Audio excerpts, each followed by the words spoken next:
How to set prices in your business. This is a topic that many business owners, I think, take for granted, but it does merit spending a little bit of time understanding how you price your product or your services compared to the rest of the marketplace. So, this particular episode is finely tuned for businesses that are either in the struggling or the adjusting quadrant of the cash flow quadrant. If you don't know what that is, check the show notes because there is a link there that explains what the cash flow quadrant is, which basically helps a business go from nothing to something great.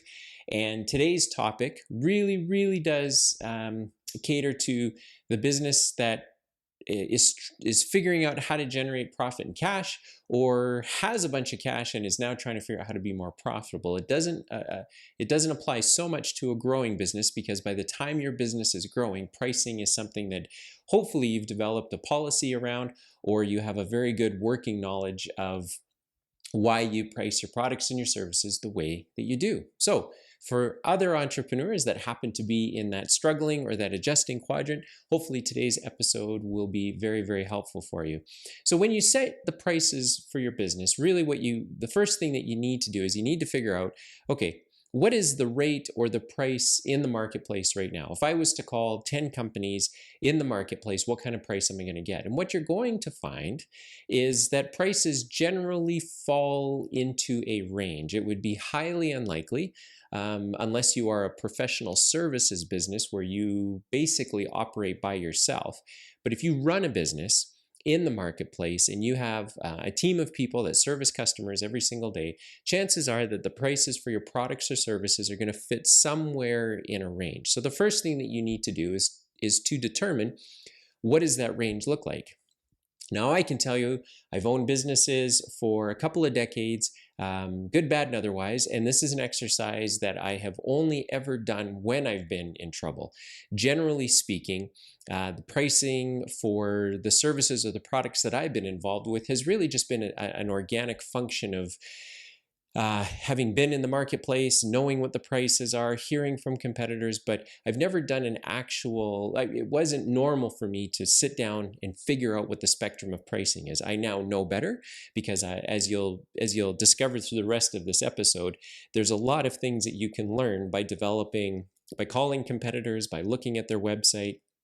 By doing some very basic intelligence work, you can kind of figure out a lot about the business, and you'll see what that means in just a second. So the first thing you need to do when you're trying to figure out how to set prices in your business is to figure out what is the spectrum of prices in the market already. Okay?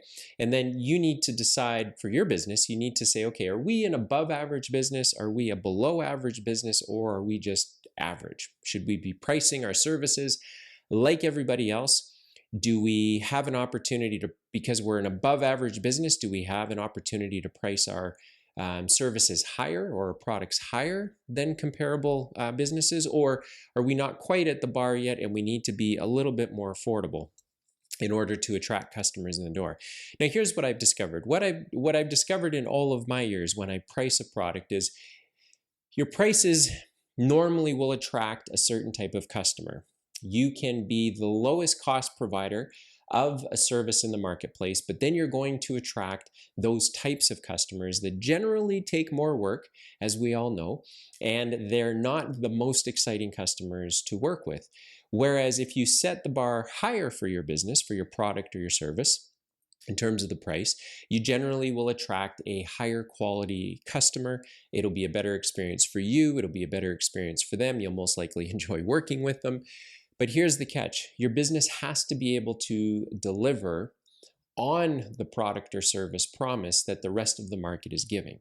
So some businesses will say, we price ourselves competitively. So we look to be exactly where everybody else is in the marketplace. But what we look to do is we look to leverage technology, systems, processes, so that we can earn a better margin on that same price. So if you took 5 of our competitors, you would see they all have the same price, but we know that the way we handle customers, the way we fulfill our orders, the way we track maybe our time or our resources or our inventory, we know that we have some better things, better practices inside of our business. So we don't need to necessarily raise our prices to get a better customer. We know that we can go into the marketplace at the market price, and because of our best practices, because of the things that make us unique, maybe our cost structure, we will be able to win the business from the marketplace.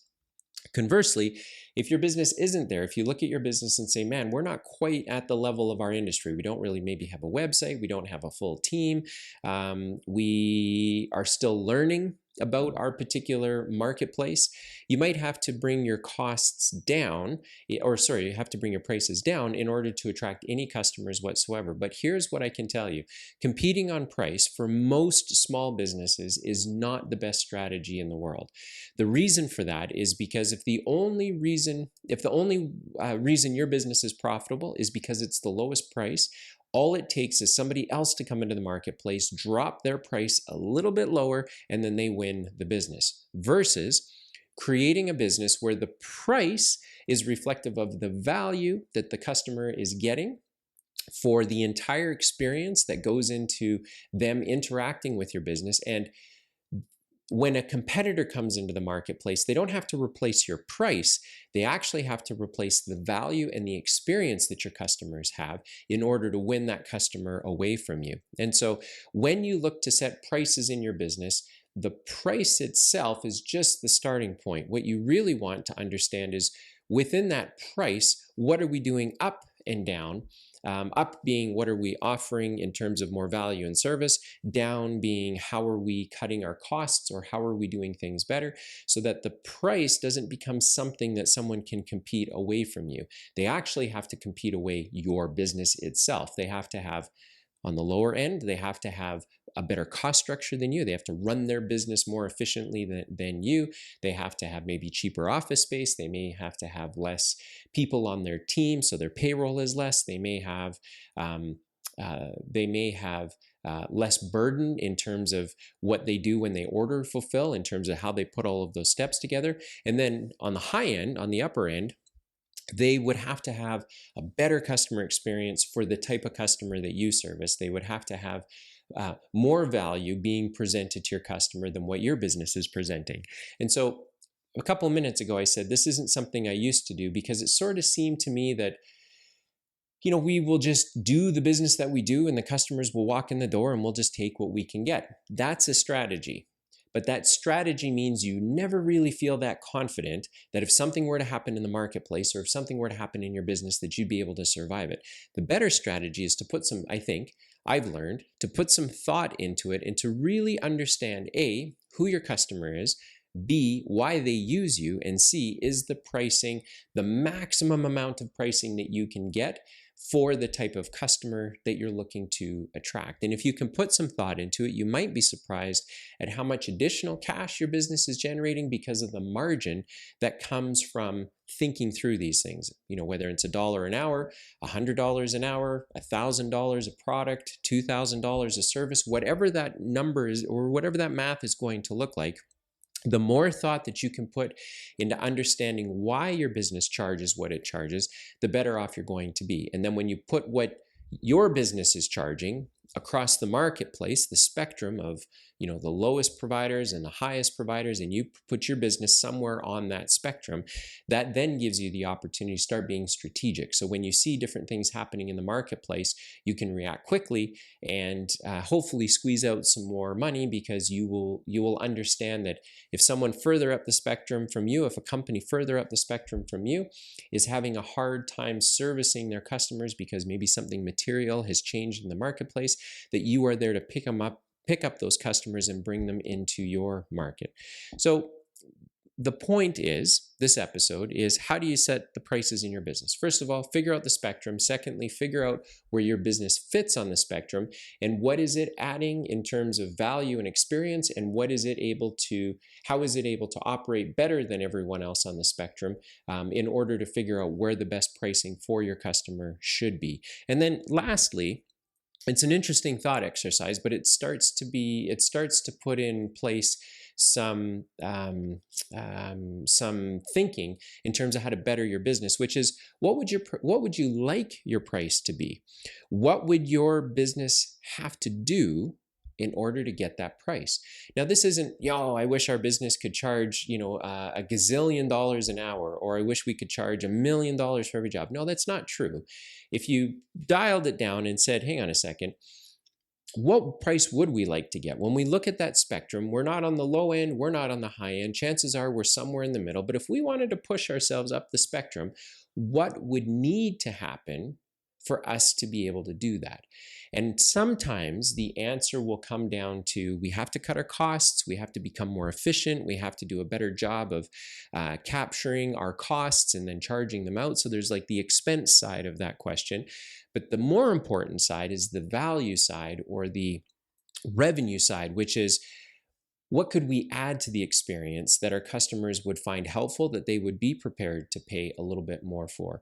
What other services or products could we offer that would help us increase our prices, or price another product that today, if they bought it, it's good for them tomorrow, but they got it at a discount today? Like, there's a lot of different things that a business owner can do to figure out what would they like their price to be, and then how do they get it there. But you got to start somewhere, and I have always found that asking that question on a very regular basis will begin to stimulate some interesting thinking, and generally produces some interesting ideas. It's not the sort of exercise where you walk away from it and within 5 minutes you sort of go, yay, let's do this. I think what happens is, if you're constantly evaluating who your customers are, who the good ones are, who the ones are that if they were replaced, that would be okay.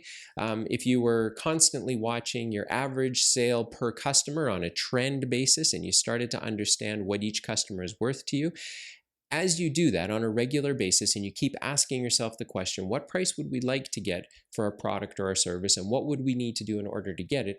Over time, the answer will become obvious. And I've seen that work in my businesses that I've been a part of. I know if we've offered incentives, that generally has helped us increase the average price per customer.